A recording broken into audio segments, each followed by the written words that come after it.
Welcome to episode 3 of the T.O.D. project, brought to you by Triumph Company with your hosts, Marcel Scott and Jared Klein.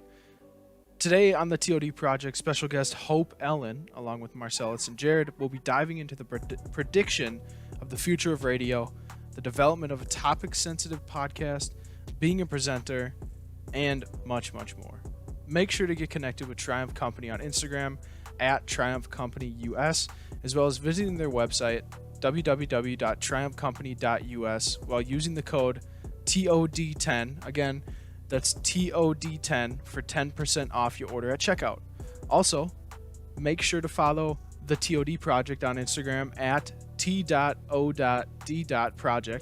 That is at T.O.D.project. And finally, make sure to go follow our special guest, Hope, on Instagram at HopeEllen_. Again, at HopeEllen_. And with that, sit back, relax, and open your minds for today's episode. Drop top, I'm spitting it, ayy. Undefeated in the drop top, I'm spitting it. Every building that just swallow like a cinnamon. Never made them invisible with a pedigree. When I see you, better keep up with that energy. I stay undefeated. Always go bad for now the floor. So guys, welcome back to the TOD project, episode 3. Like I mentioned in the intro, I am here with our special guest, Hope Ellen. Hope, how are you doing today across the pond? I'm so good. How are you? I'm doing good. So first thing you guys will notice is that Marcellus is not here. He has had some internet difficulties and I guess conflicts today, so he unfortunately won't be able to make it. Which he was actually super excited about this, to be honest, since you guys connected. He's slacking, isn't he, Jared? It's funny because, like, when was it? Last week we tried to have this Saturday, and you had internet connection problems, and then now... Yeah, do you know what? I was living in a caravan last weekend. How'd that go? And the internet was really not suiting me, so yeah, that did happen. Oh my God. Why are you living in a caravan?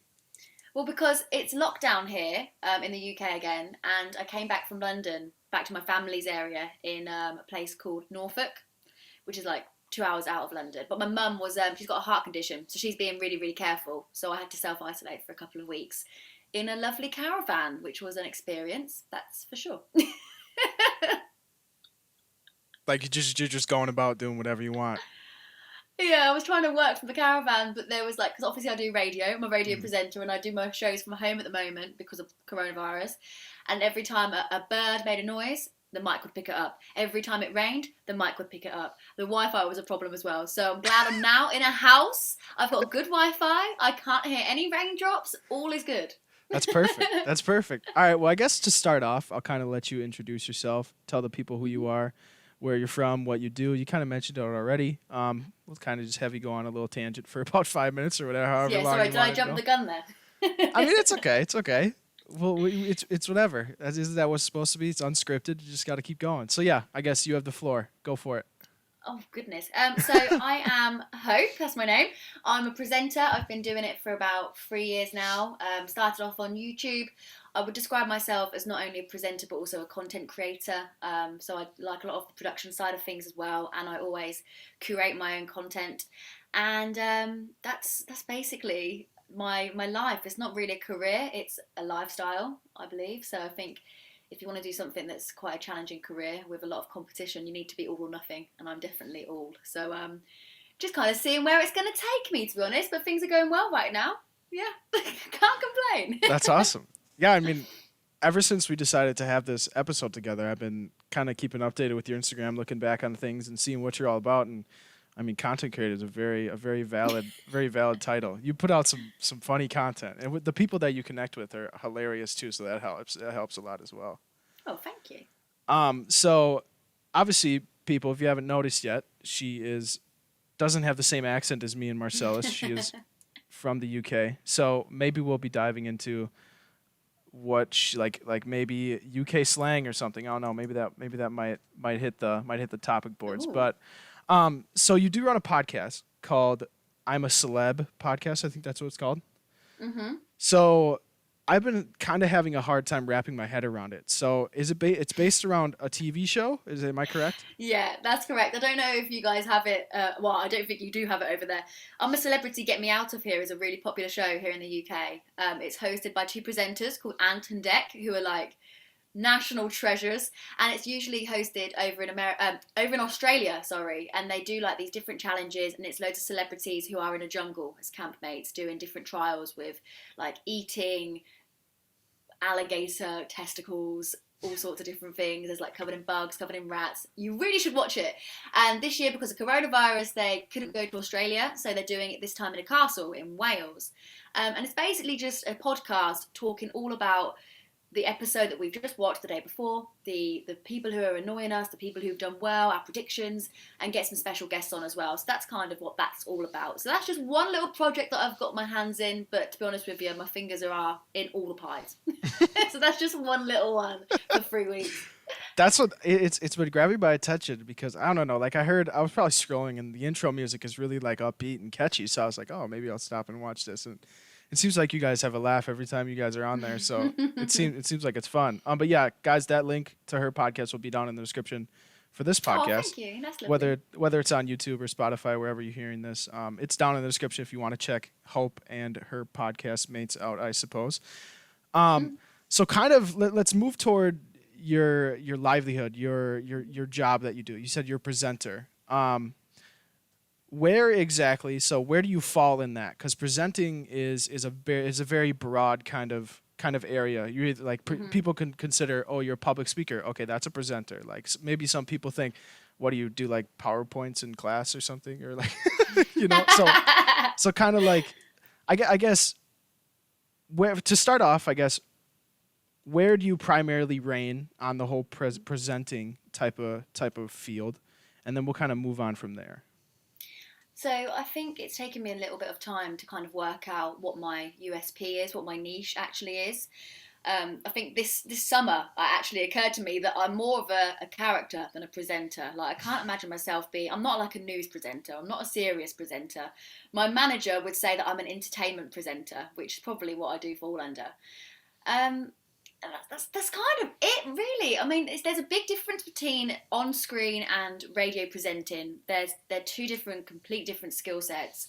Radio has been such a challenge for me to crack. It's such a skill that you need to really keep working on. Work on once and then keep working on it every single week. I'm constantly asking for feedback to keep getting better and developing that skill.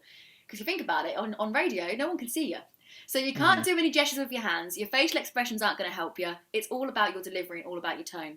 Mm-hmm. Whereas video, you can be as expressive as you like. And I am very, as you've seen on Instagram, I'm sure, I'm very expressional with my face and how I act. So it's been quite challenging. And realistically, I've been doing this 3 years. I went freelance this year and I'm now doing radio 4 times a week. It's my bread and butter job. It's my main source of income.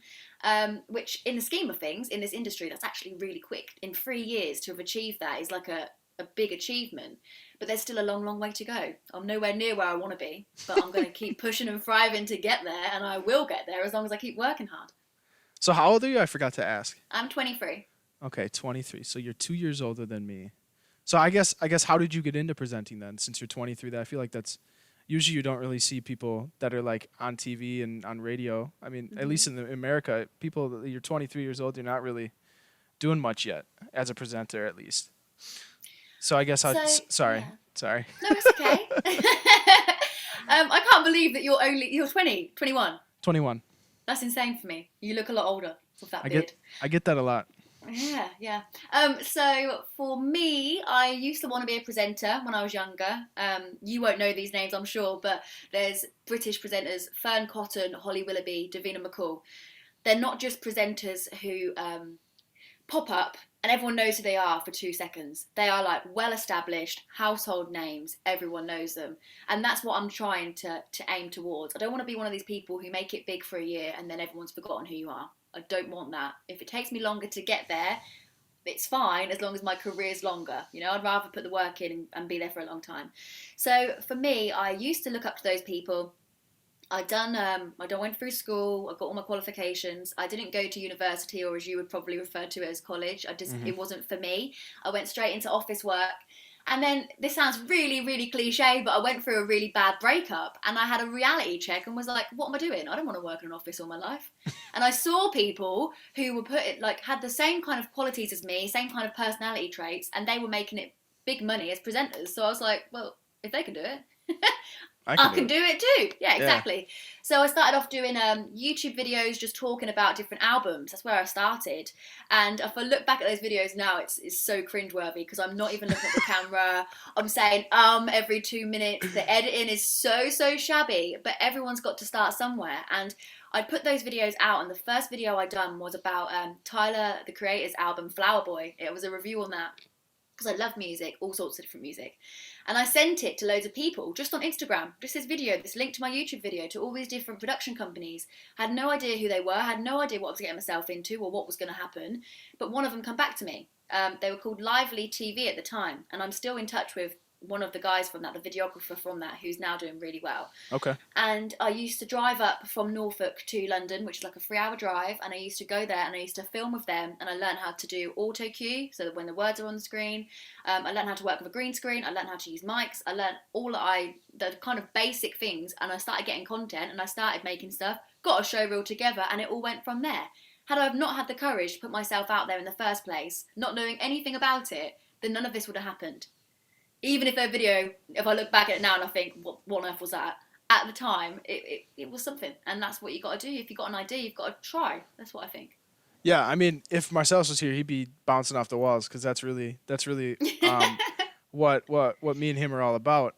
So basically, just to kind of give you background where we kind of met and everything. So Marcellus and I, we were trading together. So he still trades and stuff, but I used to trade in the Forex market and stock market and stuff like that.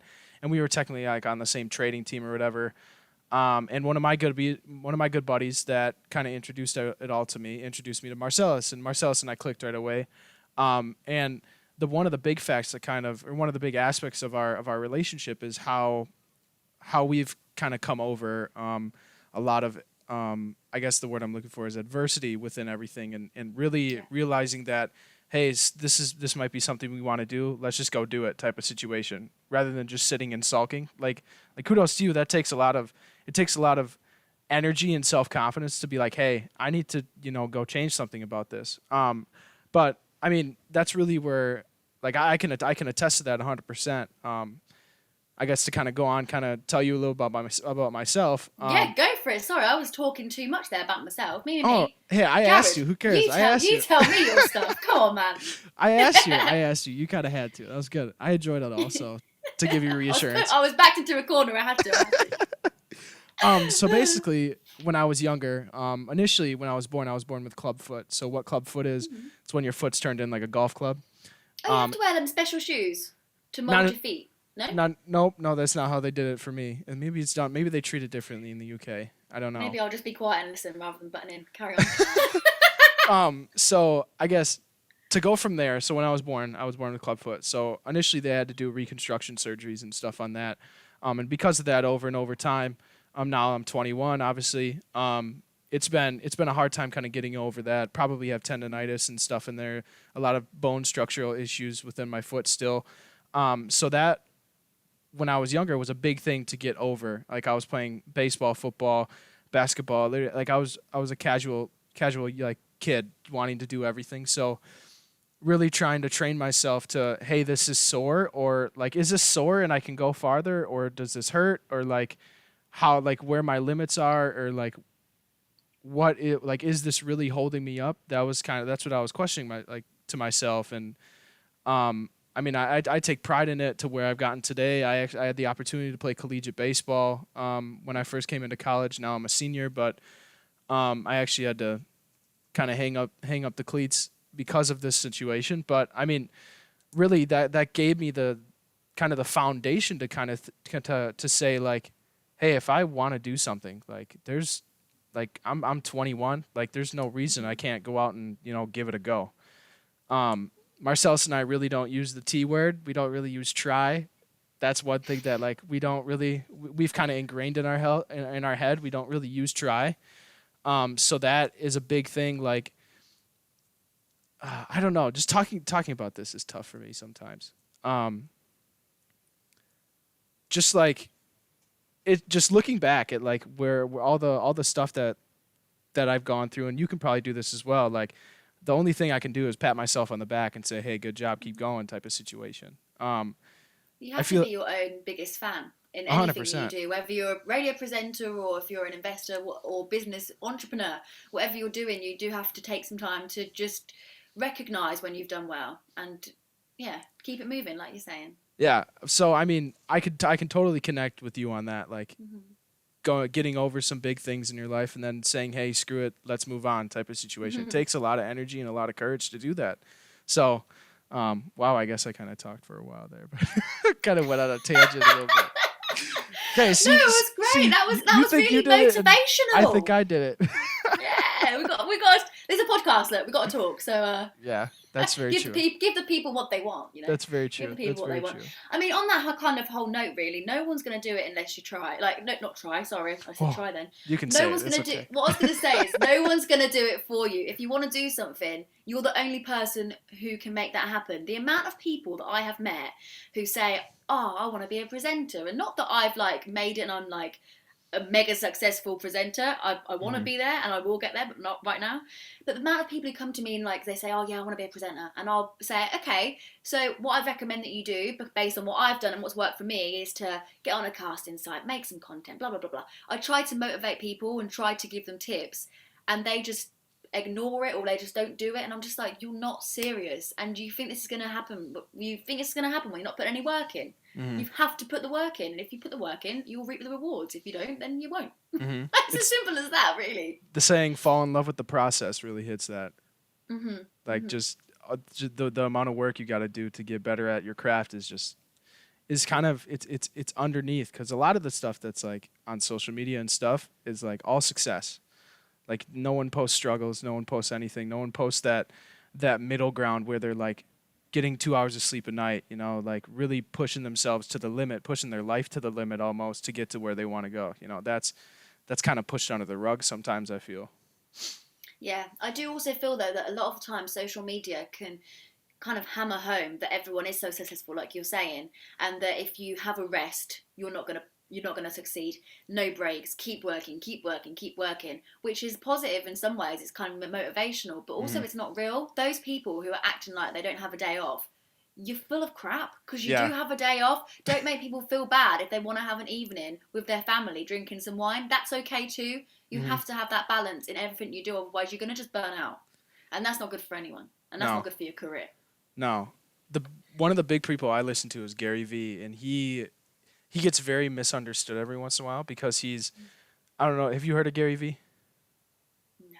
Gary Vaynerchuk? Okay. I guess maybe he not be as big as I thought he was in the world, I suppose.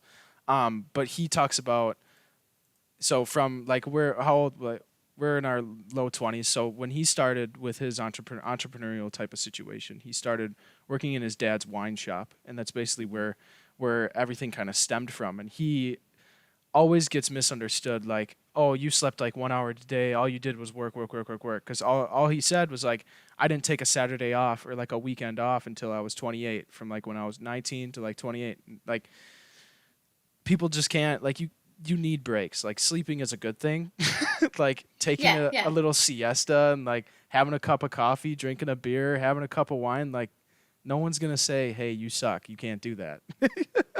We're all just human, and it's something that I've had to actually learn, because doing this and chasing this dream in such a competitive industry, it can take its toll on you. And I'm a self-professed workaholic. Like, for me, my work and this dream chasing was a focus for me when I was going through things in my own personal life. So for me, it became everything, and it still is. So I do struggle with switching off sometimes, but I'm very aware that I need to. So like, if I haven't got to set an alarm for the next day, my phone goes off at 9 o'clock. Like, and if people were trying to WhatsApp me when I'm on holiday, you're gonna get directed on my email, and I'll deal with it when I come back from holiday. Because I've learned that you need that time off, and as a presenter as well, you need days off, and you need funny anecdotes to say on radio. And if you're just at home all day at your desk, you're not gonna have anything decent to say. So realistically, it's still work. There you go. I guess since we're talking, kind of talking along the edge of it, of like work-life balance type of situation, I guess, what is kind of your work-life balance? Like, what's your, like, you wake up at a certain time, go to work at a certain time? What does that kind of entail as a presenter type of situation, especially freelance? Because freelance is very unpredictable. So Yeah, I mean, my day to day at the moment is probably very different to a lot of people, and I've been very, very fortunate in this whole Corona situation and lockdown that my radio station that I've got a full-time job with actually launched during lockdown, which is wild. They sent all the equipment out, and it's going really, really well. It's Aspen Weight Radio, just as a little plug there. So for shameless me, plug. yeah, an average day for me at the moment looks like waking up at 6 a.m, getting myself a coffee, sitting at my desk, prepping my show, so working out what I'm going to talk about, if I'm having any guests on, just to confirm they're okay, to still come on and plan all of that out. And then I might do a little workout, get my brain in gear. In fact, I've skipped a step. Before I get out of bed in the morning, I put on meditative music, and I say to myself over and over again, you're a good presenter, you're a great presenter, today's going to be a really good show. You're Ooh, a good affirmations. presenter, you're a great presenter. Yeah, and I have to say it, and if I don't say it, I don't feel confident sitting down at that mic. And it's something that I do struggle with, criticism, and I do dwell on things. If I'm given a little bit of feedback that might be constructive, I do struggle with accepting it and not dwelling on it. So that's kind of my little way to say, you are, like, it's like my little boost. It's being my own biggest fan, like we spoke about earlier. Like, literally saying out loud, you're going to have a great show. You are fantastic at what you do. Don't doubt yourself. So I do that. Blah, blah, blah. Do my little workout, come to my desk, and then about 9:30 I'll start my show. So I'm on 10 till 1, Monday to Thursday. I do a little handover in the morning with the breakfast show presenter, play a little game, do my show, and then that finishes about 1, grab some lunch, come back to my desk. And at the moment, my day looks like them recording the podcast, then editing the podcast for the video, for the socials. I've also... You do all that? also- You do all those edits? Yeah. That's all your responsibility? Yeah. Dang. Okay, that's a lot of work. Yeah. You push out a lot of content sometimes. Yeah. Every day at the moment that show is, which is quite it's quite strenuous. I mean, me and the girl that I'm doing it with, we've had it's been quite challenging because we've had different kind of creative ideas the whole time, and it's been a learning curve in itself. Like, we're not getting paid for this project, but it's a project for us. Content is just as important as getting paid work nowadays. To be seen that you're working is just as good as being paid for the work. Realistically, that will get you more work. So it's been quite difficult having different ideas on essentially everything, but we're getting there. We've got one more week to go, and we're still going strong. I don't know if our friendship's still going strong, but that's another question. So yeah, my day looks like that essentially. And then also, in the summer this year, and I'm really proud of this achievement, I launched my own networking group for presenters. So as we mentioned earlier, no one's going to do it for you. If you want to do something, you've got to go and get it.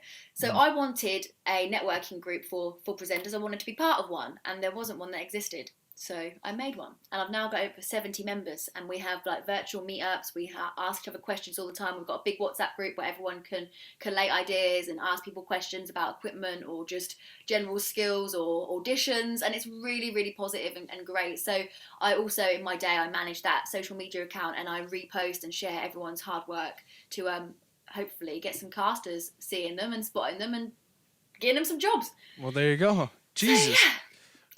You're a woman of many responsibilities. Yeah.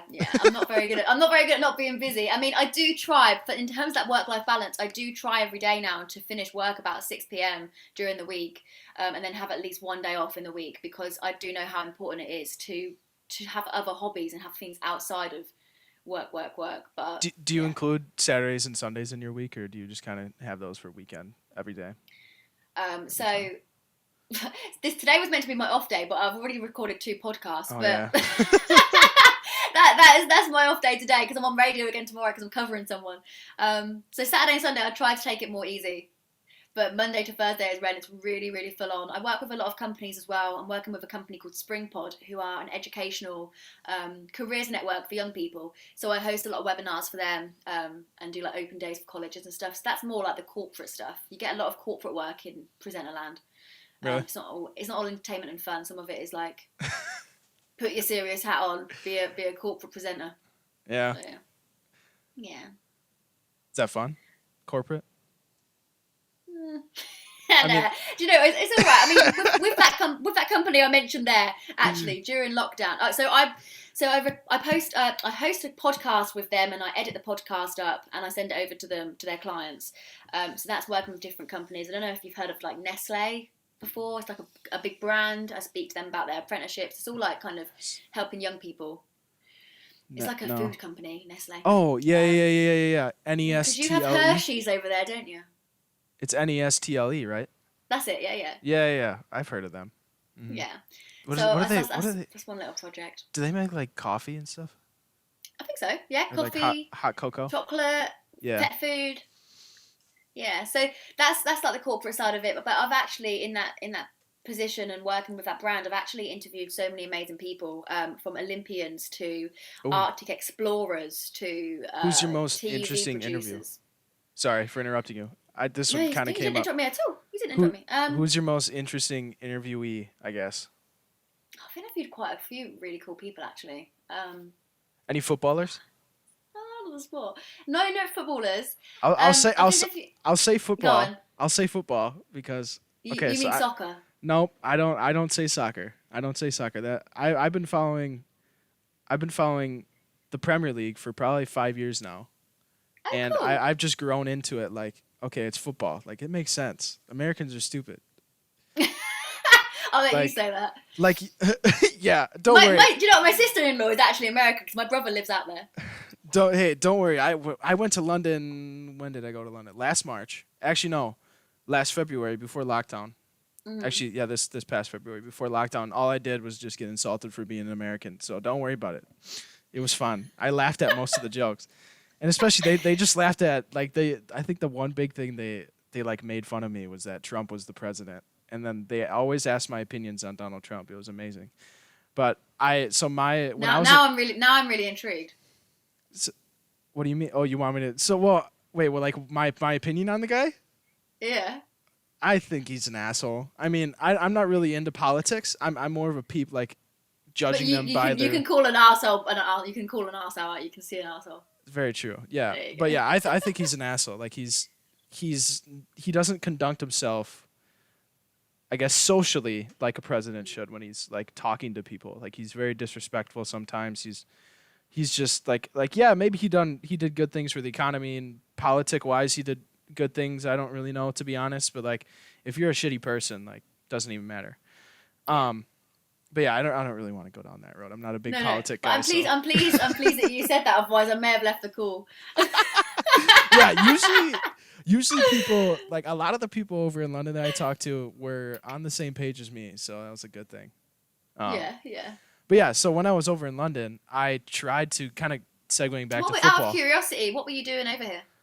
So it was with like what Marcellus does still. We had a business conference over in London, and so that's what I was there for. It was at the Excel Center. Is that what it's called, Excel? I think if I remember it correctly.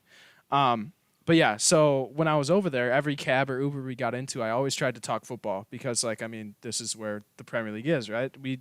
Fucking MLS is horrible. Let's be honest. I have no idea what it is. Okay. Major League Soccer. Do you follow football?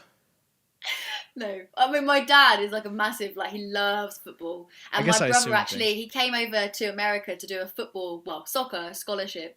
Or football scholarship. Oh, okay. So my family are very football, but I'm not, like, a big football fan. Okay. My family supports Liverpool. Do you like Liverpool? I don't like Liverpool. Who do you support in the Premier League? I support Chelsea in the Premier League. One, because Why Christian Pulisic, the best American soccer player ever. I sound so American when I say that word, don't I? I mean, you just sound American all the time to me, but yeah. That's very true. I like Frank Lampard too. He's a good guy. Yes, he is a good guy. I like him. He ran the shit out of that team last season, and where they placed last season was amazing without getting any transfers, like giving young kids a chance. Like usually you don't see that in the Premier League, so that I love that. I love that a lot. And Pulisic going there after Dortmund was just a cherry on top, so that was perfect. But yeah, I support Chelsea. Also, Frank Lampard's wife is a presenter. Really? Mm-hmm. Oh, maybe I should reach out. I don't know. But yeah, I support a team called Los Angeles Football Club here. Okay. They're like one of the only teams in the MLS that play a very European style of football. So I like European football. Like the way Americans play football or soccer is very pass, and just launch it up to the 6'5" forward and see if he can take it down and score a goal. Do we get more stuck in and like a bit nitty gritty? Like Yes. a little bit, let's get a bit ready to rumble. Yeah, and there's a lot more up and down play with European soccer. Oh, jeez, I'm saying it way too much. Football. Yeah, now every time I say it, I'm such an American. What's your opinion on American football? Have you ever seen I it? don't know if I have one, if I'm honest. So my brother went to, don't know if you know Rutgers in New Jersey. Yep, great So college. he went to that college, and we went to look round the college once. So I saw like the American football ground and things. And my sister-in-law, her brother was really into American football, and my uncle absolutely loves it. He loves the Dolphins, Miami Dolphins. Is that what it's called? They suck. Yeah, whatever. Yeah, he loves it. He goes there every year to watch them. So I haven't really got an opinion on American football, to be honest with you. I've seen bits of it, and I think it's very stop-start. Like every 2 minutes, the whistle's getting blown. It's like, come on, can we see the game or? Yeah, it's a very. I mean, so the comparison I give it. Well, it's not really a comparison, but so with. It's more like rugby, right? Yes, but rugby's go. Like there's I feel like their stop is very like. Whenever I watched rugby, granted I don't know anything about rugby, so this is my filter here. Don't take anything that I'm saying here for Jared, as me fact. So it's okay if you say anything wrong. Okay, perfect. Okay, perfect. So like rugby, when I see them stop, it's in like they get in a big like circle or whatever, and they're all like fighting for the ball, and then they hike the ball, and then they go right away. Like football, like American football, like they got to call plays and everything. Like it's like a full like 30-second.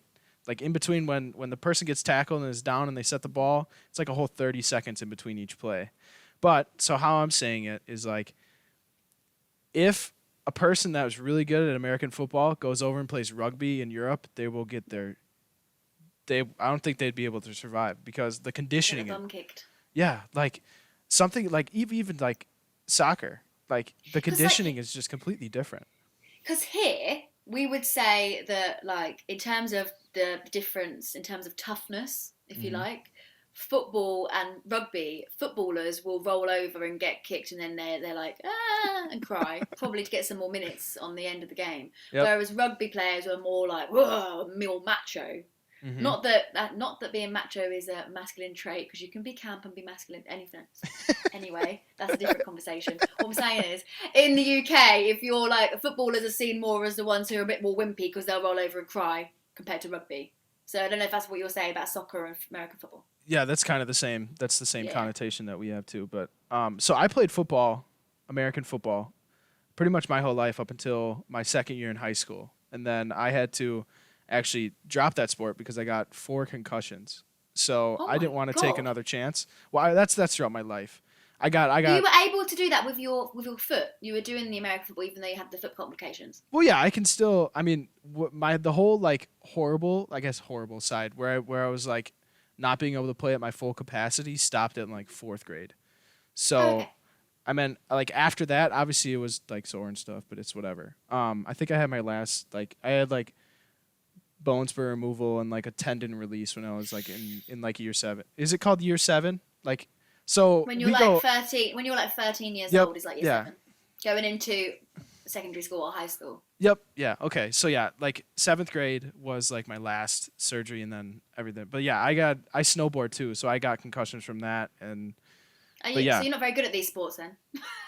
Yeah. Nice, right? I love it. I completely forgot what the question was though. What was I explaining? We're talking about American football and soccer.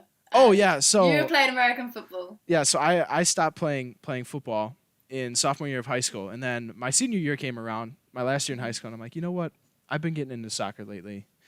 I said it again. I've been getting into football lately, and I kind of want to play. Like I kind of want to give a shot at it. I'm not the best with my feet, not at all in any sense. So I was like, maybe I'll try goalie. So I played goalie my senior year, and I loved it. It was one of my best sports seasons ever. I had so much fun, and just right there, oh my gosh, I love soccer, football, whatever Americans want to call it, so much better than American football.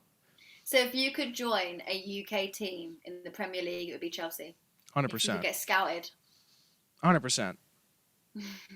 Yeah. Go to Lampard's for tea. Either that or like, do you know who #United is? No.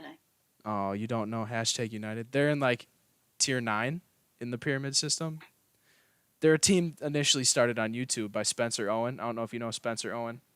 I don't know any of these people. Oh my Am god! I just out of touch? No, I Can you think send me some links, please, so I can get cool? I think I'm just generalizing England and the UK and their media scene. I think I'm just generalizing because I'm American. But yeah, I know KSI. He's a YouTuber, isn't he? yes, and And I think he's more popular for something Rogan, Joe Rogan.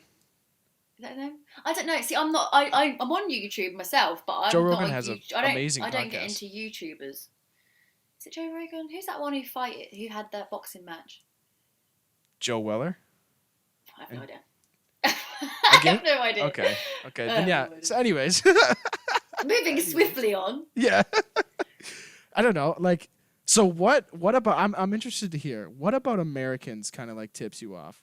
You can have no filter. I've probably what thing about America annoys me? Yeah. I mean, I can't say from personal experience because I've never lived there. I've visited, but I've never lived there. And of course, media gives that's true. only one side of a picture. So I guess what stereotype or like what like generalization, I guess, rather than racism. That's a big one. Yeah, that is a big one. That's a big problem. And I mean that happens everywhere. That happens here, and it's inexcusable.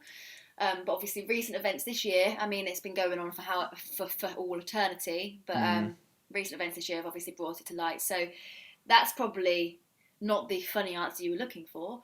But that's probably the biggest one, really. Let's be honest. Yeah, I was expecting like some like, oh, I hate like your accent or like I hate corned like beef that. or something, but no. Yeah, like something like that. But I mean, it's valid. 100%. For a spanner in the works, I like to cause surprise. Yeah, that'll be it for me. That is a big one. That's a huge problem. Like I don't even understand why it's still. I mean, I guess it's kind of naive me like saying I don't even know why it's still here because it's just what it is type of situation. Like. Yeah, but that even saying like it is what it is just past that point now, isn't it? It's just ignorance. Yeah. I mean, it happens. It's all over the world, isn't it? And the only answer I believe is education, and to essentially eradicate all the racists. Okay, so I guess I'm gonna go. About the what? I thought you meant you were gonna go then. Hang up on me. I was like, no. Right, I'm gonna go. Okay, bye. So. I guess. I mean, well, you said you went to New Jersey. So I've been to New Jersey and New York, yeah. Yeah. So I mean, there's a lot of people on the East Coast. So like, I guess like, what about American people like mannerisms or like the way they conduct themselves like socially, just like you, like not political or anything, just like. There's a lot. It's really funny actually because America and the UK are very aligned in a lot of ways, but in other ways we're so different. I don't like that American TV steals a lot of our ideas and tries to redo it, like Shameless or The Office or The Inbetweeners. Where was The Office from? Britain. Oh my Ricky god! Gervais. I had no idea. Yeah, that is literally one of the. It's literally one of the funniest shows I've ever seen in my life. Right. But it was as first, it was as. So yeah, I don't like it.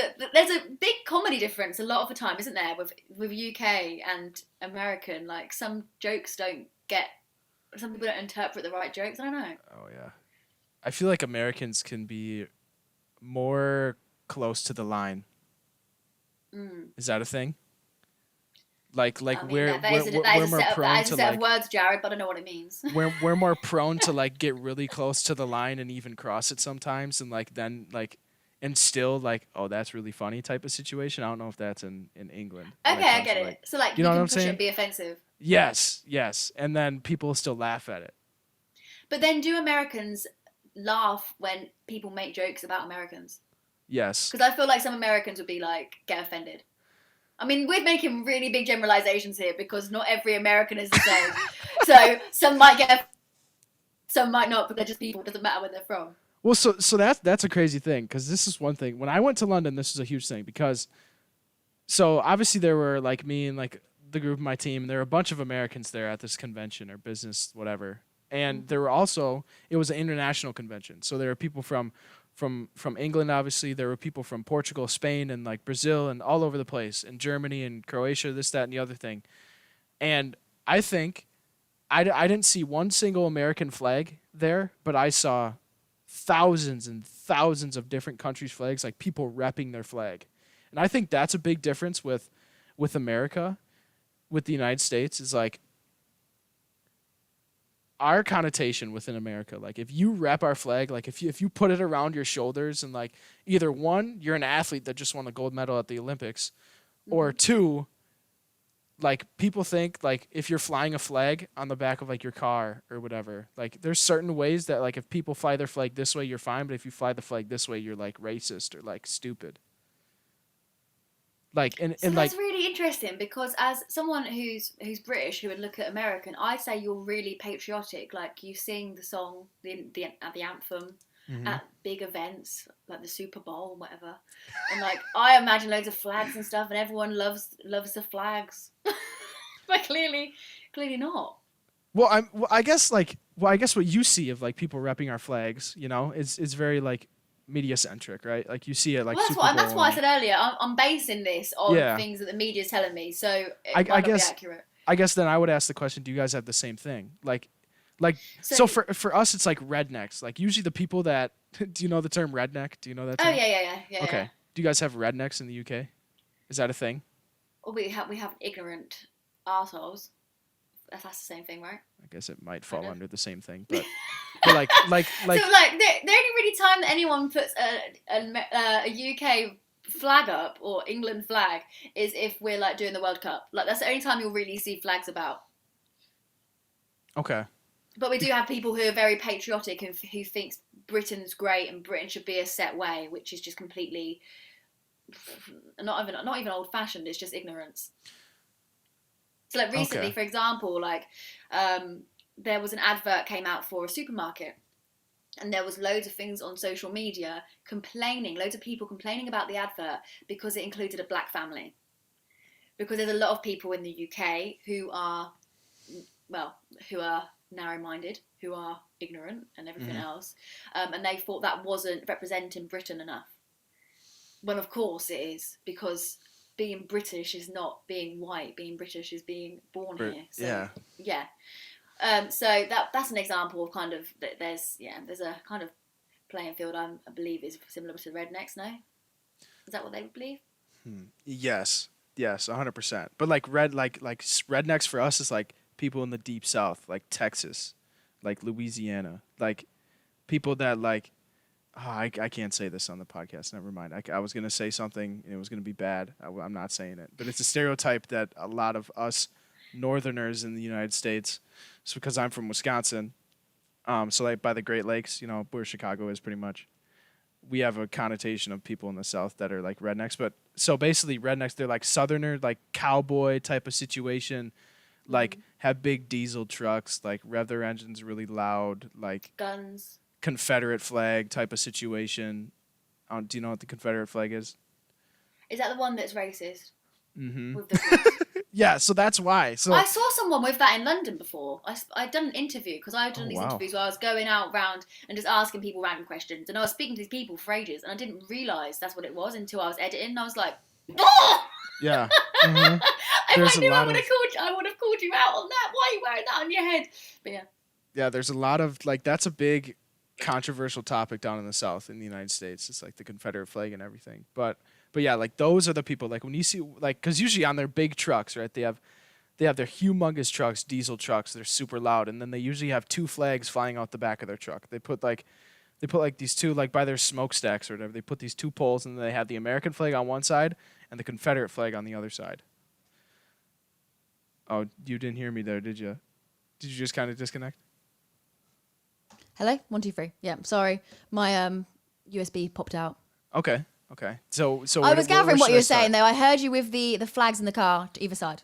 Yeah, so one's American, one's the U.S. flag, one's the Confederate flag. So like when we see someone like not at an athletic event or not at a convention wearing the flag or like flying the flag, it's usually like oh, like maybe you're racist type of situation. But I guess that's just a generalization. We've kind of went on this topic for a while. I didn't realize how far this was going to go. We might need to cut some of this. Well, I mean, obviously the clips will have to cut it out, but this is all going up. This is all going up. Doesn't even matter how long it is. Let's see. Okay, so what this podcast is really about. So I guess I haven't told you yet. So T.O.D stands for Triumph Over Defeat. So it's in collaboration with the company that Marcellus and I recently started called Triumph Company. It's a clothing company. Just something we wanted to start. But we wanted to start this podcast because, like we already pretty much talked about, we talked about diversity and stuff like that. But where Marcellus and I come from, like I stated before, is business side of things. And like really being like, I guess, like business side of things, motivational side of things, it kind of all touches together in this whole situation. So I guess we talked about affirmations. When you mentioned affirmations, I wanted to just go off on a tangent about affirmations because here, I'll pull Why this up. didn't you? So this is what I read every morning. Amazing. Yes. That is a lot of affirmations. My God. It's all right here. And like I have like goals and stuff. But I read all this every morning. So for people listening, can you read some of those out? So I'll actually go from the top down. This is kind of blocking the window, but that's right. So from the top down, it says, on the top, it says, read affirmations and be grateful. And then, so going down, it says, I am talented. I provide value. I am loved. I am grateful. I am a full-time designer since I'm a graphic designer. I am a great coach. I coach baseball. Yes, you are. I design for a professional organization. I am respected. I am trusted. I am creative. I am successful. I am wealthy. I read that 3 times over every morning. Whoa. Just kind of to get into that same mindset as you were talking about. So I guess, and you also talked about meditation. We'll kind of go down that line as well because this is a great topic. I love talking about this stuff. When did you first decide to kind of go towards affirmations within your daily routine, or like when did you come upon affirmations and along that side? Because this is very interesting to me. So for me, affirmations and meditation, I don't like following what everyone else does. I'm a little bit like, I don't want to say I'm a hipster because I'm not, but for example, if someone says, Hope, you should watch this film, or Hope, you should read this book, I will have to do it myself. And that goes through everything in my life. My parents and my sisters and my brother always says like, oh my God, you have to learn everything the hard way. Why'd you do that? Blah, blah, blah, blah. But it's like with anything, I have to discover these things myself. So when I'm doing these affirmations, the reason I started doing them is because I have suffered with minor depression for the last 5 years, but like very minor. And it's more that my moods are just very all over the shop. So I'm on a very low dose of medication just to make sure that I'm okay. And with that, the doctor's always saying about therapy and blah, blah, blah. And I'm like, I'm not interested. Like I've not been interested to open up loads of old scab wounds and scar wounds. I don't want to reopen them. But one thing I do struggle with is, like I said earlier, dwelling on criticism, thinking that I've made a mistake. I get really in on myself, and I think so. Going through a relationship that was really unhealthy, very manipulative, and I lost myself completely. When I broke up with that guy, not only did I choose my career. Something's happening. Did we just lose connection again? So going through a relationship that was it was abusive, it was manipulative in a lot of ways, and I completely lost myself. And when we broke up, I ran towards my career. Obviously, I spoke about that earlier. But I also had to learn to love myself, and I had to learn to remember who I was, really. So I started in the mornings, I wrote like a big paragraph to myself, where I would talk out loud to myself and just reassure myself that I was okay and that I'm allowed to make mistakes because I'm a human being. And then from there, I stopped doing that after a while because I felt like I didn't need to do it anymore. But then the great presenter, I've started doing that within the last month or so because I was feeling really insecure, which creeps up on you sometimes when you don't expect it. So that's why I started doing that again. But in terms of like meditation and talking to myself in general, every Sunday I try to do a rule where I make the room really nice and candlelit.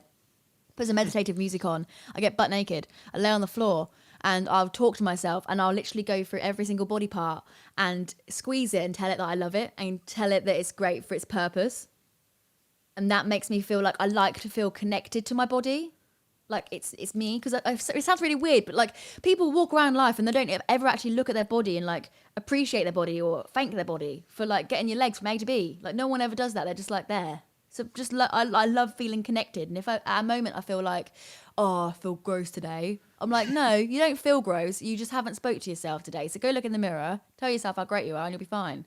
That's Go awesome. tell yourself, yeah, you don't need to go for a run, Hope. Just feel your belly and say you love it, and then you're sorted. That's awesome. That's awesome. I haven't heard that method. I feel like I'm saying it really wiffly waffly, but that's what I do. That's okay. I understood it all. So I can read you my paragraph if you want go for it. on the Since podcast. Since I People read mine. can make note. Since Yeah. I read mine, yeah, go for it. Let me get it up. It's called Note to Self. Let me just find it on my little notes. Note to Self. Bear with. There we go. Right. So I talk out loud to myself, and I used to do this every single morning. So Hope, just remember how strong you are, what you've overcome, how great you are. People love you because of you. You're allowed to make mistakes. You're young. Fuck that. Sorry about the language. You're human. Humans make mistakes. And remember, a mistake is not measured by someone else's opinion, but by your own. You are the most important person in my life. Breathe. So then you go, Jared, do it with me. Love. And then you hold your chest, your heart, and say, I love you. I love you, and we're going to be okay. You're allowed to make errors because you're human. You're allowed to feel sad. You're allowed to make yourself happy. You are the best person. You are my favorite person. And then that's when I'd go over my body and like start squeezing my arms and squeezing my legs and being like, every single bit of you, all right? You're okay. You'll be okay. You are positive. You are happy. You will achieve everything that you wish for. Don't take life so seriously. Just go with the flow and be happy. I love you. And if I find that like I'm struggling with something new, I'll add it on the bottom of that. So that one about don't take life so seriously, I added that after the original paragraph because I was like, Hope, you're being too like rigid and fixated on your career and stuff. You need to just chill out and enjoy the journey. So you can add things to it and then ensure that if you say something to yourself enough or you believe something enough, it will just become ingrained in who you are. God, I feel like we're doing like a therapy session here. Yeah, but it's awesome. I love this. I love talking about this stuff. Because, like, a big part of me, like, when I was in high school, I was very dependent on, like, what my friends thought and everything like that. Everyone's probably gone through this. So this is a very relatable feeling, I feel like. And then once I left college, I lost a lot of those friends. So I had to figure out, like, talk to my roommate freshman year, like, I was a dick. Like, all I did was play video games, and I was so insecure. Like, oh, my God, it was horrible. So I had to figure out those ways to get back my self-confidence, get back like back on the horse. Yeah, and actually like enjoying myself and enjoying my life type of situation. So because of that, I bought something like this. It says, okay, fine, I'm grateful. So this, I don't know why I stopped doing this. I had two separate notebooks full of this stuff, but every morning I went in and kind of wrote kind of like a similar paragraph type of situation, but it'll be more listing what I'm grateful for in the morning and everything, because I like doing it in the morning because then everything is fresh to your mind. Like whatever, if you had a dream, who cares? I don't remember those anyways. But like everything for me in the morning, like for me, like the whole morning routine, like when I wake up at 6:30 a.m. to when I have to do work at like 9 a.m. It's all meditative. It's like a big meditative process for me. So even drinking coffee is a very meditative thing. So I went and constructed all the self-motivating and self-confidence stuff to do in the morning. So I do like the paragraph type of situation that you do.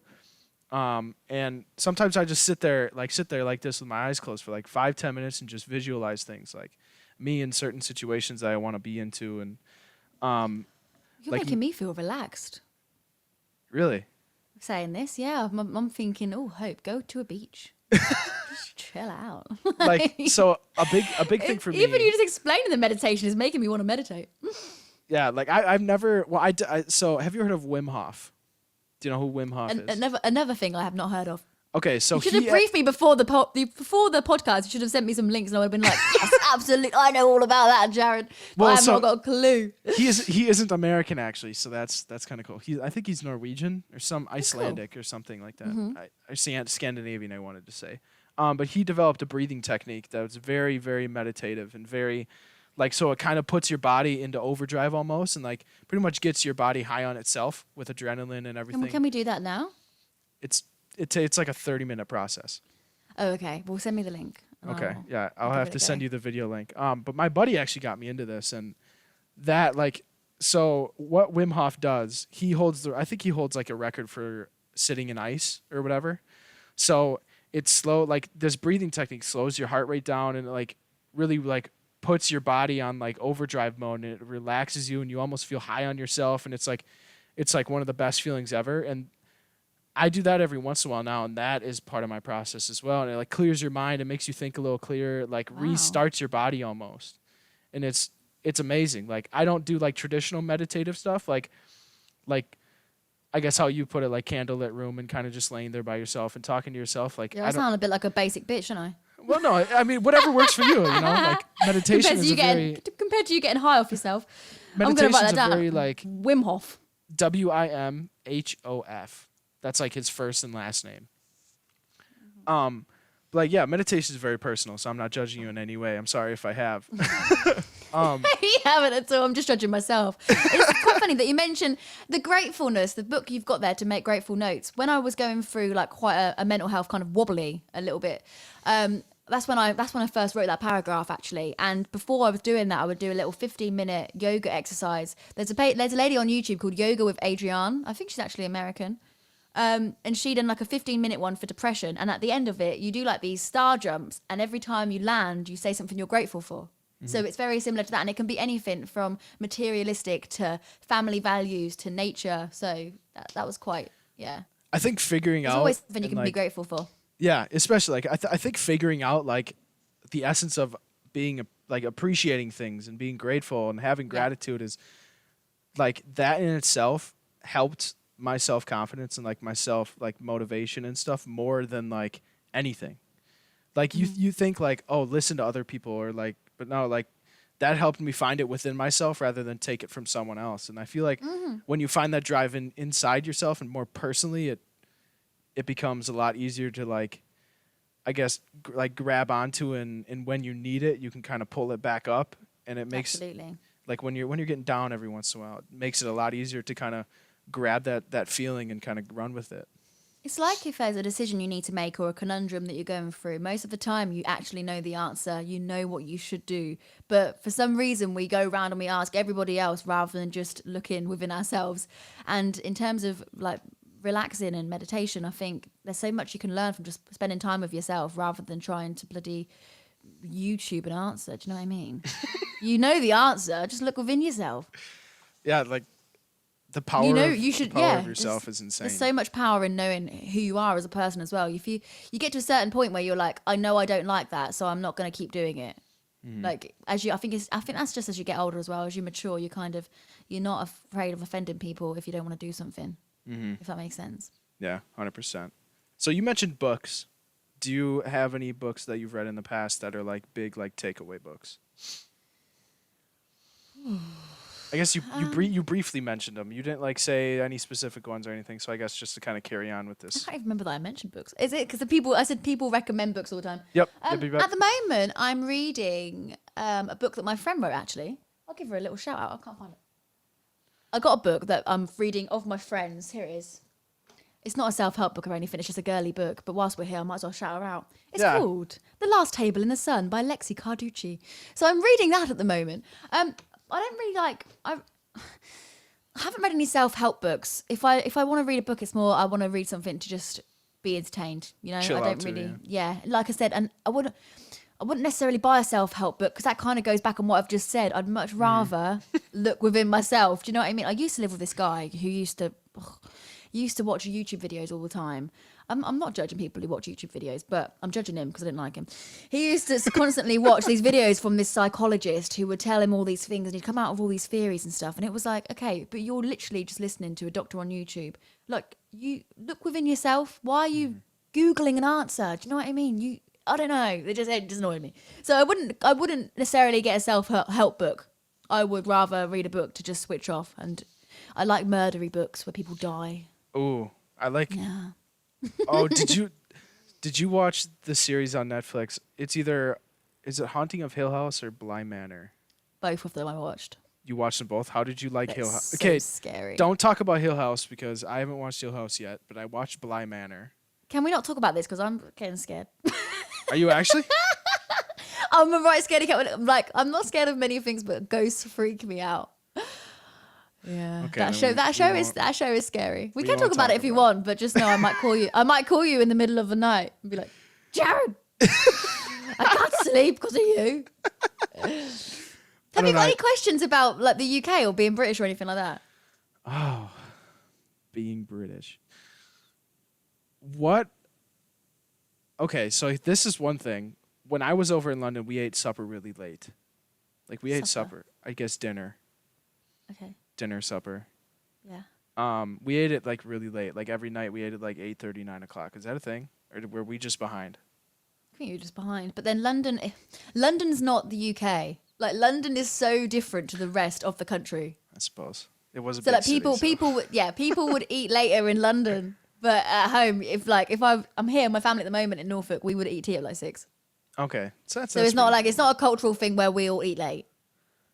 That's just Okay. a London. That's probably just a London thing. Because London's a couple very of my different. friends like went over like into Eastern Europe and like they said they eat dinner like super late. Like when I had a friend that went to like Italy and in Greece and stuff, and they said they ate at like 9, 10 o'clock every night. So I don't know. Maybe I was maybe I was generalizing Europe. Yeah, I think that happens a lot though. Like I know like the UK is in Europe, but I feel like Europe is kind of like seen as like this whole place that's everyone's the same, and it's really not. I feel know what I like mean? yeah, that's a very common thing that is like a very common generalization of Europe. For me, I guess it's different because I guess I follow football, so like I know Yeah. that there's like different. I mean, I don't know. I guess Even it's as an easy someone connection to, as like, someone who's British, I don't feel like I'm Europe. you don't I feel mean, like I you're am. European. I'm a European, but I don't feel like I am. If that I makes guess sense. I guess that is a big thing. Because I think we generalize Europeans as well as British people, even though we're in that. Yeah, but I guess you're kind of like disconnected from it all though. Yeah, like I you're an don't know, it's all island. weird. You're an island though. Okay, so I I do have one I could be question. getting this all wrong. Yeah, go on. I do have one question. Have you rode the tube from London or from England to Paris? Or like England to France? Have you rode that under the I English Channel before? haven't done that, but I have gone to Bruges in Belgium from London. 'Cause So it goes from the same place. It goes from London St Pancras. It goes from the same place, but I didn't go to France. I went to Okay. Bruges. Because you can go to Amsterdam and all sorts of places now. Oh my god. Like that the traveling in Europe amazes me. Yeah, because in America, you can take like 9 hours to get anywhere, can't you? Yeah, like you go cross country in America, like you have to fly. Like unless you want to drive like I know, it's 2 insane. days, like you have to fly. Like traveling in Europe and like even traveling in England, like how far away is Manchester from London? How long of a drive is that? Because I know that's north, right? Manchester's North I England. think train is like 2 hours, 3 hours. Like that's Everything's like within 3 hours of each other. oh my god, that'd be awesome. You can get a plane, for example, from Norwich to Manchester, but people would look at you weird if you done that. They'd be like, "Why are you getting a plane?" Is Norwich on the southern coast? Norwich is in. Do you make it? I don't know geography.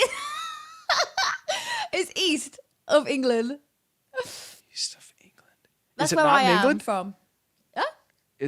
Wait, Norwich is It's- east of England or east of London? East of England. East of England. So is it in Wales? No, it's in. Oh wait, east of Wait, isn't England the whole UK? How could it be east of a country when it's in a country? Oh, wait, no. Right, United Kingdom. I don't even know my country. No, United Kingdom, right? That blue Yeah. dot is where I am. That blue dot is where I am. That's the east of England, UK. Okay. Okay, so I Manchester. don't. Do you know what? I'm going to confess something here. I don't actually know the England United Kingdom situation. Like, how do you say it? I thought it was all one. Well, obviously, United Kingdom includes like Scotland, Ireland, and that stuff. Yeah, right? so I'm England. Yeah. Yeah. Because you I'm said actually not dumb, by the way. You said- I am actually all right, but you said east. You said east of England, or like. So I guess that might be a terminology thing. So when yeah, we east say of England. That is right. Okay, so for us, when we say east of something, that means it's east. Like let's say, so the city I live Get in, ya. I live in like Wausau. It's called Wausau. So east of Wausau, or like east of Wisconsin, that's the state I live in. That means you're not in Wisconsin. That means It you're means that away it's from Wisconsin. east of it's Wisconsin, but it's the east out of it. Yes, east That out way. of it. Okay, So, whereas like, I'm saying east. See, there's so many differences between us. so the little thing you could have said would be the east of England. Because Yes, then you're still in England, right? The eastern coast of England. the east of England. Because you just said east of England, and I was like, wait, I thought Norwich was in England. So that was my bad for being a bad communicator. Considering I'm a presenter, that's not really boding well for my career, is it? Yeah, but how many times do you talk to Americans when you're talking about the country? I don't know. After this podcast, maybe all the time, I might be getting called left, right, and centre. Yeah, who knows? Who They knows? might be saying, "Hope we want you. Come on Let's to Jimmy see. Fallon." What would you do if you're on Jimmy Fallon? Don't know. To be myself. Probably. Probably, yeah. Fair enough. What would you do? What would you do? Have you got a party trick? A party trick? No. I'm not a big no. party guy. Never was, never will be. Mm. I don't know. I'd probably be amazed and wonder why I'm on there, to be honest. Mm. I don't really think I have. I mean, it would have to be down the road, obviously. Like, if he called me now, I'd be like, why? What's so interesting about me that I could go You'd on be like, Jimmy look, Fallon? I heard you and Hope Ellen on this podcast, right? And your affirmations were just so inspiring. I want you to come on the show and teach people how to be. Well, see, inspired. then I would have a reason. But, like, let's say, like for instance, one person that comes to mind when you talk about Jimmy Fallon is Post Malone. You obviously know who Post Malone is, right? You're into music. So, like, for him, he's got a reason he's on Jimmy Fallon, right? He's Post Malone, right? Yeah, but you're Jared Klein. Klein? How do you say name? Klein. Klein. You You're actually said it Jared right the Klein. first time. Usually people say clean right away, but I corrected myself, didn't I? I got it wrong. yeah. Rookie. But, like, see, like, there's a reason. I don't think I'd be able to. I don't know. I don't really like the limelight that much either. Like, that stage, I don't know if I would be able to do that. That'd be crazy. Well, you shouldn't have started a podcast if you like the limelight, 'cause this is going to blow up, mate. Yeah, And but then at everyone's least going to know your name. at least you'd have Jared like Klein. Jared Klein. at least you start from somewhere though, right? If I would just hop on Jimmy Fallon, I'm in front of millions of people right away. There's no like leeway. There's no like lead into that. I wasn't ready. Exactly. Okay, let's see. What else do I think of England? Okay, here's a question. So when I was flying over to England, I was sitting next to a kid from Dublin, Ireland. Yep. Do you know anything about the Northern Ireland and Ireland like thing? Why are they two different countries? Because I asked him and he didn't even know, to be honest. I think it was just an argument. Fair enough. I guess that's everything, isn't it? No, do you know what I think? This might be wrong, so please, anyone listening, do not think that I've got this right. Please Google it yourself. But I think it was something to do with religion back in the day. Protestants and Catholics, I think. That's probably a good hypothesis. If I cast my mind back to school days, I think that's what it was. That's probably a good hypothesis. And then I think since then they've just wanted to be independent. Okay, so another thing. Why do you call pickles gherkins? That's what they are. Where does that come from? I don't know. Because we call pickles because the act of pickling something. Okay, that makes sense. So like a pickle is a pickled cucumber. So, and we have like pickled onions and pickled yeah. eggs. So why don't you call it a pickle? I'm not sure. Because I mean, I gherkin don't is know. just. It's a funky name though. Yeah, it is. I'll give you that. That was creative to come up with. Gherkin. Can you imagine if he called you like kid Gherkin as their name? My name's Gherkin Smith. Nice to meet you. Is that your nickname? It is now. My name's Smith. Gherkin Smith. All right, maybe don't ask me any more questions about what is being English because clearly I don't know anything that you're asking me. Okay. Well then maybe I want to ask one more. Go on then. Hopefully I'll get this one. Are you just as interested in American slang as we are in British slang? don't think Are- so. I'm personally not. Like, do people in England talk in an American accent like to try to be funny? Because we talk in a British accent to try to be funny all the time. Oh, you do you? Yeah. Mine's horrible. I'm not gonna do it. Oh, you got you now. I'll try to do American. I'll do American if you do British. Give me a sentence. Oh, welcome to the podcast. Today I'm talking to Hope Ellen. Welcome to. No, I can't even try. Welcome to the podcast. I'm talking to Hope Ellen. Is that bad? On a scale of bad or really bad, if I do American, I'm the worst accent. ever, Say cheeseburger and fries in American. In I'll America. have a cheeseburger. I'll have a cheeseburger and fries, please. That was very southern. That was quite good. It was- I actually surprised myself there. It was southern though. Say New York in an American accent. I'm in New York. I'm in New York. York. I want to.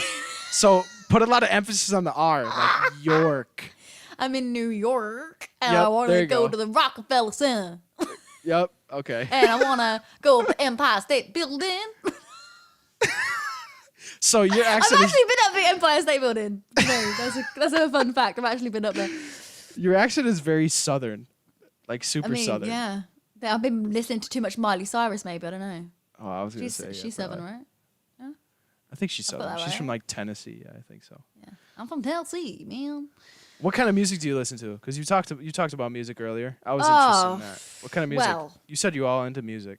I'm into all sorts of different music. I was brought up with Motown music and reggae music. On the radio station I present on, it's indie music, it's rock music. So I'm starting to lean more towards rock, which I never thought I'd say.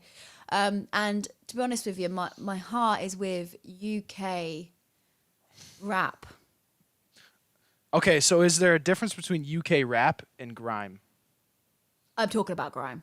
Okay. Yeah. Is there a difference though? Like, is there like No. if it's UK rap, it's considered grime? Yeah. Okay. I would say so. I might be wrong there. Someone might come after me and say, you're wrong, bah! But I'm thinking it's the same. Who's your favorite artist?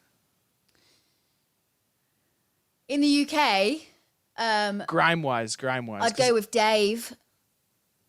Because he's so young, but he's just so intelligent, and I think it's really, really inspiring. Like his words, if you listen to his lyrics, they tell a story, and it's just mind blowing. Do I gotta look him up? I think I do. It's just Dave, Santan Dave. Dave. But in terms of, I don't really like American rap at all. If I'm honest with you, the American scene does not appeal to me. But I love J. Cole, and I have for years. Oh, so you're a lyricist when it comes to rap. Yeah. So like American rap, American hip hop is very like beat oriented. It's like usually people listen to hip hop because they want to get hyped up, you know? Cuz it's like the beat's like sick, it goes hard, like it just got big 808 bass in the background, like, and it's quick, you know? It's like really really hi-hatty, really really snary, you know? Although like the one thing I really like about UK grime is like how sometimes it gets really melodic. And then I feel like there's a lot more focus on lyrics than there is here. Don't you love it when you're just listening to a song, maybe you're on a bus or a train or wherever, and or you're walking along and you're listening to the beat, and then all of a sudden these lyrics they hit you, and you're just absorbed, and you're like, whoa. And you listen to it again, and you're like, whoa, what are they saying? And it's a story, and it just catches you. It just captures you right there in that moment. I love music like that, and I think J. Cole's done that for me a lot of times in his music. Have you listened to Kendrick Lamar before? Yeah. He does that a lot to me. He does that as well. Yeah, he's good. He's very good. Let's see. Kanye is he's just not. I wish he was still making his old music, but he's not, unfortunately. I was just going to say that. His old music is about 5,000 times better than his new music. I ain't saying you go, nigga.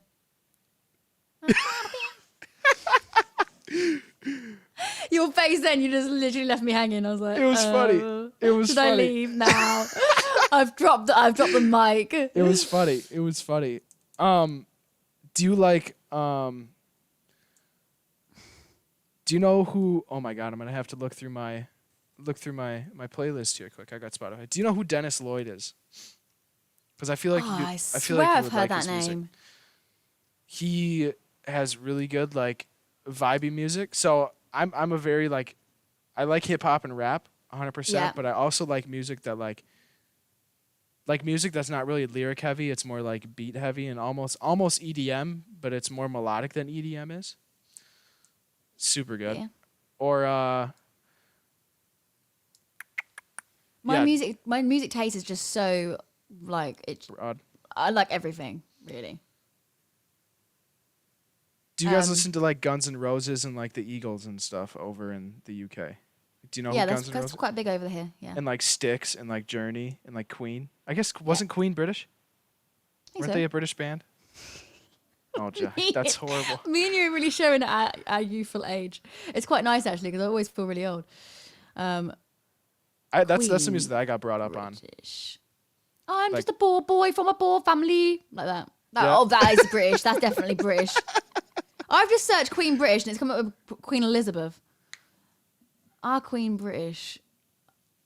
I bet British people are going to be listening to this being like, Hope, you are stupid. Yeah, you need to like They're from London in 1970s. because Yes. the only I really need to do some homework. the on my only own band country. that I know for a fact is British is the Beatles. Yes. That's the only one that I know, like 100%, no questions about it. British. I don't know. I feel like music is very like a lot of people can like a lot of different kinds of music. I feel like music is really like weird in a sense. Music is magic. It just brings people together and it just can just capture different memories. And music, a song can mean so many different things, so many different people. Oh, And it's completely 100%. open to interpretation. An artist might put something out there thinking, right, this is how I want people to see this music. This is the story I'm telling. And someone can take that and just think something completely different. That's why I love so it. many, I love music so much. You can just attach so many different things to it. Yeah. Like- and there's so many different songs for different moods. Isn't it funny though, as people, sometimes if we're feeling sad, we'll listen to sad songs. And Sad it's like, clearly, songs. you should listen to good songs, happy songs to lift you out of it. But sometimes we want to wallow. And that's okay. As long as you read your affirmations the next day and give yourself a pat on the back and tell yourself, you're doing good, kid. Hurry up. Come on. Stop crying. Oh my gosh. Oh my gosh. It's a great thing. I always listen to music. I think I listen to music probably 50% of the day. Every day. I just always have my earbuds in and it's just okay, do you call them earbuds? Is that a thing? Earbuds are like the things you put in your ear to get your earwax out. Those are Q-tips. We call them earbuds. Earbud. Okay, these are earbuds. I would call them headphones Okay, I guess yeah. or earphones. A question about America. Do you steal pub glasses? Because we do that here. Pub glasses, yeah, but only in bars. So you don't have... That's a British thing I love is a pub. I love a pub. A pub with a wood fire, bit of gravy on your dinner. Oh my god, that sounds like a great time. That is a British thing, isn't it?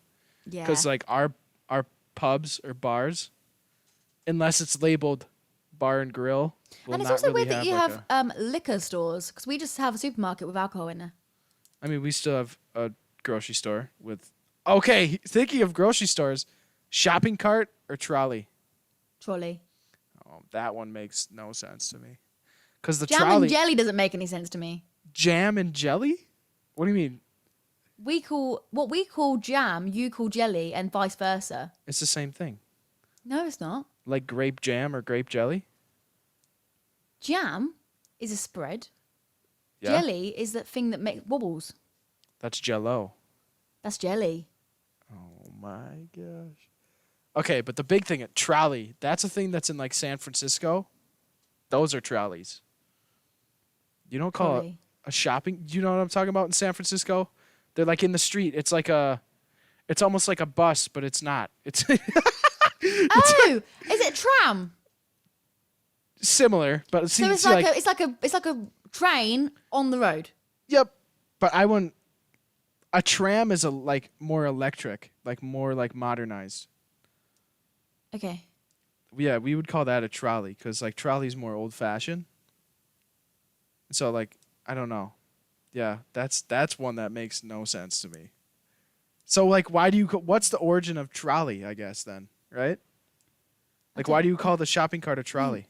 I feel like I really should have read a book before this. Should I Google it? I know you probably actually maybe. Why do Why we is it call called the trolley? a trolley? Are you searching at the same time? Oh no, I'm not. I'm just trying to think of different things because this is always a good topic. A shopping trolley. I guess I think I just probably don't know the definition of the word trolley, to be honest. See, like now, like the only time I feel really American is when I'm talking to someone that's not American because my accent just gets worse. See, the thing I feel in this conversation, I just feel like I really don't know a lot about my country at all. Okay, so ask about America. I'm just then. living in it. Ask about America. I Ask think it's about quite odd in America the how United every States state, of America. every state has different rules and different legislation and different legal stuff. I feel like you're making life really complicated for yourselves. Yeah, in a certain sense, that's yeah. But then in a certain sense, like they're states for a reason, right? Like What's the reason? They're states because they wanted to separate themselves and like become independent for themselves, like call themselves, hey, I'm from Wisconsin type of situation. It's another territorial conflict type of situation, you know, it always stems from that. But like, do you guys have states in England? We have boroughs and towns. Like, but you don't have like, do you have like regions. counties or like providences? We have counties, Okay. but there's no like rivalry or there's no different rules. It's all the same. It's all underneath It's just a the different parliament. name, but Yeah. it's all the same legal system and things. Okay. Yeah, because the big thing now with like states being separate from the federal government is like now some states are legalizing, like legalizing drugs that the federal government doesn't, like it hasn't legalized. Well, So only marijuana, surely. I think Oregon like almost legalized cocaine and shit. I'm pretty sure. Whoa. I know. So if Obviously, you that go- would also come into pharmaceutical medication as well, wouldn't it? Not just like I recreational. think so. Yeah, but like so where it doesn't make sense for me, where I'm in the same boat as you, is like so what I was taught as coming up learning about the government is like no state government can overrule the federal government. But in this case, the federal government is overruling the state government, but the state government is still getting what they want. Does it make sense? So yeah, I'm in the same boat as you. I do realize like if you're gonna have separate states, you gotta obviously have separate people to run those states because you can't have the whole government like one I federal suppose government. the big difference is that America is so much bigger than the UK or England. I guess that is so- very true. That is very true. We do have a lot more land to kind of. Oh my god, I sound like I'm from the 1800s. We do have a lot more area to cover when it comes from like government rule. So honestly, I feel like if it was everyone underneath one roof, one structure, I think we'd probably have two capitals. We'd have to have two capitals. Or like two main governmental hubs, you know, like one we have Washington D.C. and we'd probably have one towards the West Coast then probably too. That'd be a really weird world to think about. Yeah, mind blowing. America with just like by itself. Like You could have no- US and then of A over that side. Honestly though, California and Hawaii want to like break off and be by themselves. So that actually is a possibility. Okay, hit me with another question. What's the reason for that? You know, to be honest, I don't know. But honestly, in the next like probably couple hundred years, California is going to break in half anyways because a fault line runs right along the coast. So Oh. there's a lot of earthquakes. What about the gun situation? Because for a lot of the time, and again, I feel like this is media input. It's like everyone in America loves guns. I know that's not the case. What is the case over there? Do a lot of people is it more for and more against, and how do you feel about it? America is a very old-fashioned country, right? Old-fashioned in a sense like where just like any other country, where their country originated from. So where our country originated from was like everyone had a gun, no matter what situation. So there are a lot of, like, I 100% understand both sides. I don't know anything about England's policy or anything about that, but I No have guns. heard, no guns, pretty much. So where that runs into it is like, there's a lot of people that are very traditional. Like hunting is a big cultural thing in America, like everywhere, no matter where you go.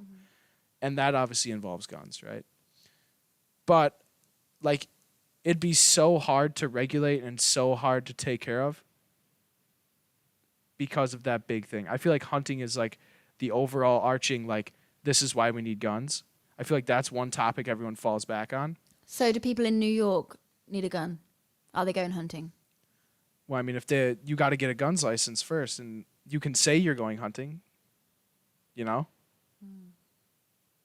But if that's what I'm saying, if what you're saying is like it's based on hunting and hunting alone and like that kind of ideology, then surely it should be to people who live in those kind of areas that should be having a gun. Do you know what I mean? Am I being a bit stupid? Well, I guess I probably didn't explain it as well as I could have. That's probably why. I guess, okay, to kind of shift things. Hunting is like a thing people fall back on. I think big now is self-defense.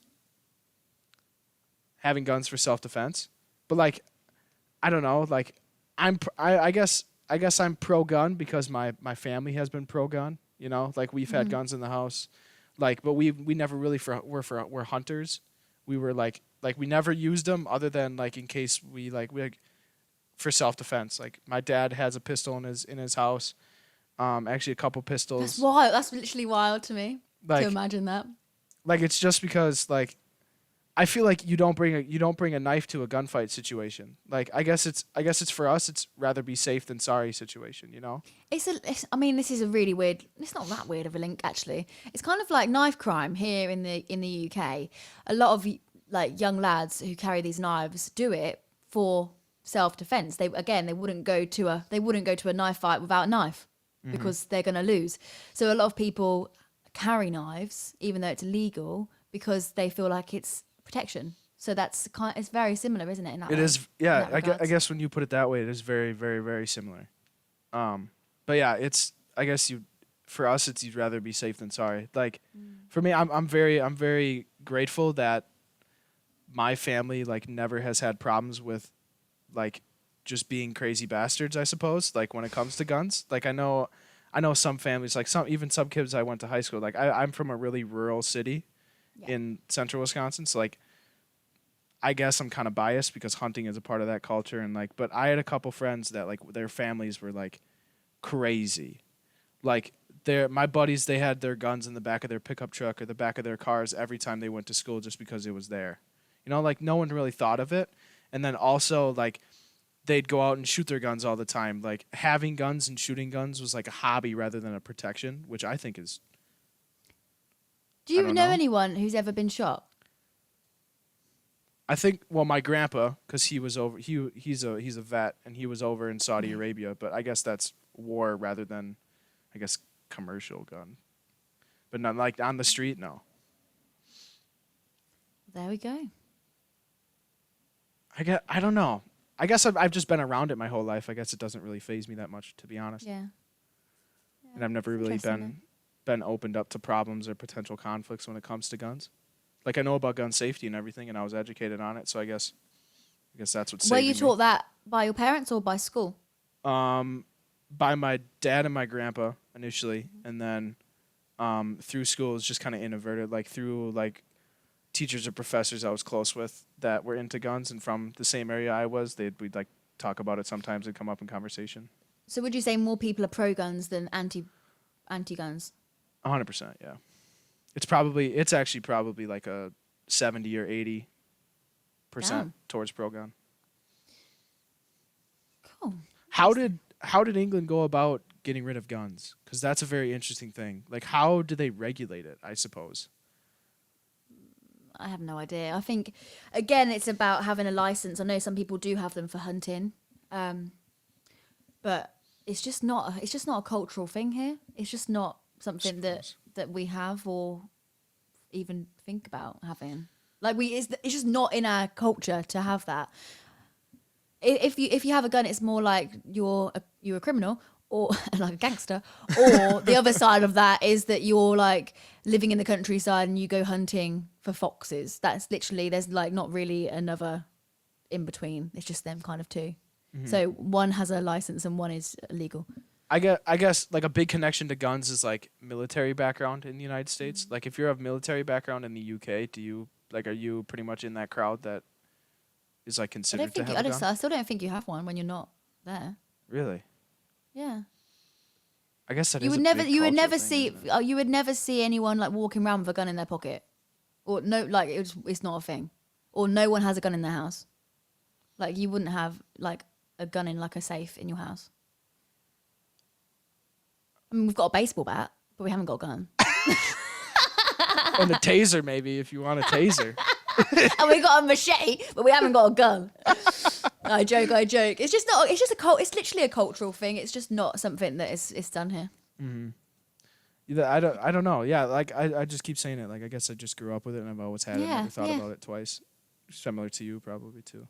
Well, we can only ever speak about our experiences that we've had. So that's. I guess we that's can that, only isn't it? assume about a bunch of things. Yeah. We haven't experienced it. That too. Yeah, exactly. I mean, you have guns, we have trolleys and jelly. That's just the way it is. And gherkins. And gherkins. pubs. Pubs and gherkins and crumpets and tea instead of coffee and See, I don't drink tea. I like coffee. oh, you do. Do you put sugar in your coffee? I go for sweeteners. Like Couple of sweeteners, yeah, okay, like fake sugar. yeah, synthetic sugar. Yeah. That's all right. All right. Well, I mean, we've been talking for an hour and a half. Oh my God. It's been so. Do you know what? It's been so fun to chat with It has you. been. It has been. 1 second. All right. Sorry, I had to mute for a second. Bonjour.